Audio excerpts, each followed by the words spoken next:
तो इसको लिख देंगे n+2 factorial divide by 8 factorial n+2 -8 factorial, ठीक है,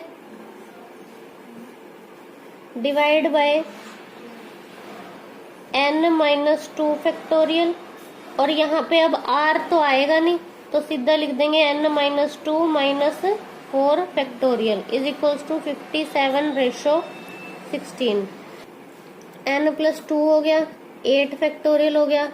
अब 8 में से 2 गए तो कितने रह गए, 6 रह गए, डिवाइड बाय n-2 फैक्टोरियल। और यहाँ पे भी n-6 हो गया इज इक्वल्स टू 57/16। ये तो कट गया इसके साथ। अब तुम सोचो n+2 बड़ा है कि n-2 बड़ा है। n+2 को कर देंगे n+1 n n-1 n-2 divide by, ठीक है, ये गया इसके साथ। अब हमने क्रॉस मल्टीप्लाई करना है। अब पहले इसको लिख देते हैं n+2 n+1 n और n-1। अब ये जब उधर क्रॉस मल्टीप्लाई होएगा तो ये 8 फैक्टोरियल को पूरा एक्सपेंड करना पड़ेगा तुम्हें, ताकि हम ये देख लें कि 16 से जितने नंबर कटते हैं वो तो काट देंगे, और जो बचेंगे उनके ऐसे फैक्टर बनाने हैं कि एक एक नंबर कम हो जाए। अब 8 से इसको काट दो, 2 आ गया, 2 से 2 को ही काट दो। अब देखो ये जो नंबर बच गए इसको लिख लो। अब तुम सोचो ऐसे फैक्टर जिसमें एक एक नंबर कम हो रहा हो, इसमें जिसको छोटा और कर सकते हैं गुणनखंड, इसके और छोटा कर दो इसको। 6 को या तो 6 ही रहने दो फिलहाल, 4 3 और 19 को इसको 57 को लिख सकते हैं 19 गुना 3। 19 के और टुकड़े होने नहीं, मतलब बाकी नंबर भी 19 के आसपास के ही है। अब ये देख लो, एक तो 6 को 3 से अगर गुना कर दूं तो 18 दिख रहा है, 5 को अगर 4 से गुना कर दूं तो 20 दिख रहा है, और 7 को अगर 3 से गुना कर दूं तो 21 दिख रहा है। और लगाने कैसे हैं नंबर, बड़े से छोटे के क्रम में लगाने हैं। बड़ा कौन सा, 21 लिख दिया, फिर 20 आ गया, फिर 19 आ गया, फिर 18 आ गया।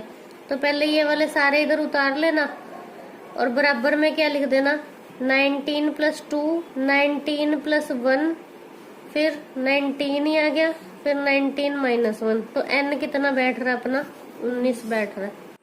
अब जैसे ये आ रहा है 4 3 2 1 आ रहा है, और इधर बराबर में 15 चल रहा है, तो इसको अभी ऐसे ही लिख देते हैं।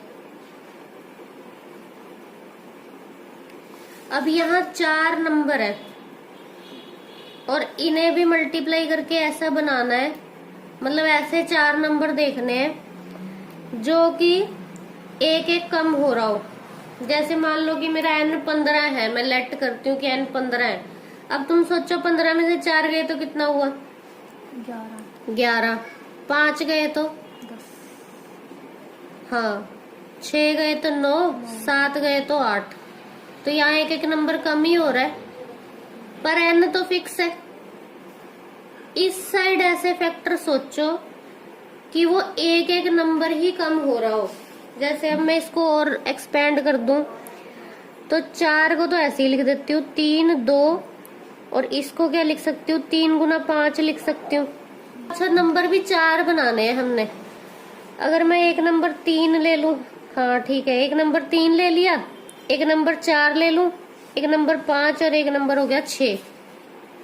और लिखने भी फिर ऐसे ही है सीक्वेंस में, यहाँ सबसे बड़ा है और फिर सबसे छोटा करते करते। तो हमारे में सबसे बड़ा कौन सा है, हमारे में सबसे बड़ा हो गया 6, 6 से छोटा 5, उससे छोटा 4 और उससे छोटा 3, ठीक है।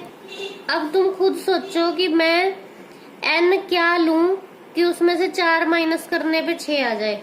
तो अगर मैं यहाँ लिख दूं